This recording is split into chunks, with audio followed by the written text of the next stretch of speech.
The year is 1888. The streets of London's Whitechapel district are shrouded in a perpetual fog. Fear grips the hearts of its inhabitants. A shadowy figure stalks the night, leaving a trail of unimaginable horror in his wake. His name? Jack the Ripper. His crimes, as brutal and brazen as they were, remain unsolved to this day. Who was this elusive figure? Could he ever be unmasked? In the labyrinth of suspects, one name emerges from the swirling fog of time: Aron Kosminski. A Polish immigrant living in the heart of Whitechapel, Kosminski's life offers a chilling glimpse into the underbelly of Victorian London. Prepare to be captivated, intrigued, and perhaps even a little afraid as we venture into the fog-laden streets of Whitechapel and confront the chilling enigma of Jack the Ripper. Aron Kosminski was born in Kłodawa, Poland in 1865. Seeking a better life, Kosminski, along with countless other immigrants, fled to the bustling metropolis of London. They sought refuge and opportunity in the labyrinthine streets of Whitechapel.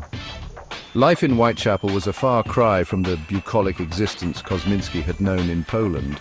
The overcrowded slums were a breeding ground for poverty, disease, and despair. For many, like Kosminski, the dream of a better life quickly turned into a desperate struggle for survival. Despite the challenges, Kosminski eked out a living as a barber, his days spent in the close confines of his small shop.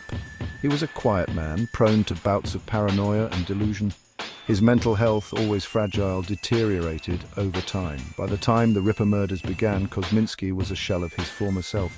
Was this descent into madness the catalyst for the horrors that would soon grip Whitechapel? Or was Kosminski, as some believe, merely a convenient scapegoat for crimes he was incapable of committing? The answer, shrouded in the mists of time, remains elusive. Aron Kosminski was just one of many residents living in Whitechapel during the time of Jack the Ripper's reign of terror.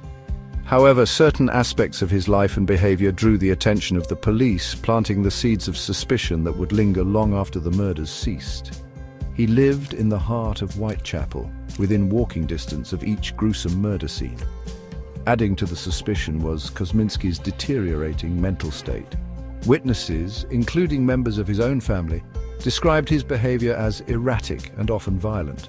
Furthermore, Kosminski's physical appearance, as described by some witnesses, bore a resemblance to the vague descriptions of the Ripper. The police, desperate for a breakthrough in the case, seized upon these details. However circumstantial they may have been, Kosminski, whether guilty or not, fit the profile of the killer they were seeking. In the swirling fog of memory and fear, eyewitness accounts of Jack the Ripper varied wildly. Some claimed to have seen a hulking figure, while others described a man of average height. Amidst the inconsistencies, a few eyewitness accounts emerged, offering tantalizing, albeit circumstantial, connections to Aron Kosminski. One witness, Israel Schwartz, claimed to have seen a man loitering suspiciously near the site of Catherine Eddowes' murder. Schwartz described the man as being of Jewish appearance, further fueling the suspicions surrounding Kosminski. Another account, provided by Joseph Lavender, placed Kosminski near the scene of another murder on the same night. While Lavender's companions could not corroborate his account, his testimony added another layer of intrigue. Despite their limitations, these accounts, combined with Kosminski's proximity to the crimes and his deteriorating mental state, created a web of suspicion. The weight of these accusations, however circumstantial, would follow him into the asylum and beyond. In the annals of the Jack the Ripper case, few pieces of evidence have generated as much debate and controversy as the infamous shawl. Said to have been found beside the mutilated body of Catherine Eddowes, the shawl became a focal point of the investigation. The shawl, a dark, nondescript garment, bore stains that were later confirmed to be blood. However, what set this particular piece of evidence apart was the presence of a substance that some believed to be semen. Adding to the intrigue, the shawl was said to have belonged to Catherine Eddowes herself. However, doubts about the shawl's authenticity surfaced almost immediately. Questions arose about its chain of custody, with some suggesting it had been tampered with or even planted at the crime scene. The shawl, once hailed as a potential breakthrough, became mired in controversy. Was it a genuine relic of a horrific crime or a cunningly crafted red herring? The answer remains a subject of intense debate among Ripperologists to this day. The year 2014 saw a bombshell revelation that sent shockwaves through the world of Ripperology. Dr. Jari Luolainen, a renowned geneticist, claimed to have extracted DNA evidence from the infamous shawl. Luolainen's findings, if accurate, pointed the finger squarely at Aron Kosminski. The DNA profile extracted from the shawl, Luolainen claimed, was a match for a living descendant of Kosminski's sister. However, Luolainen's findings were met with a mixture of excitement and skepticism within the scientific community. Critics pointed to the potential for contamination, arguing that the shawl, having been handled by countless individuals over the decades, could no longer be considered a reliable source of DNA evidence. Furthermore, doubts were raised about the methodology used by Luolainen and his team. The DNA evidence, initially hailed as the smoking gun, became embroiled in a heated debate about the reliability of forensic science. The shawl, once again thrust into the spotlight, became a symbol of the enduring mystery surrounding the Ripper case. While the circumstantial evidence against Aron Kosminski is compelling, it falls short of providing a conclusive link to the Jack the Ripper murders. The lack of direct evidence, coupled with the deeply flawed nature of the investigation and the pervasive cultural biases of the time, casts a long shadow of doubt over Kosminski's guilt.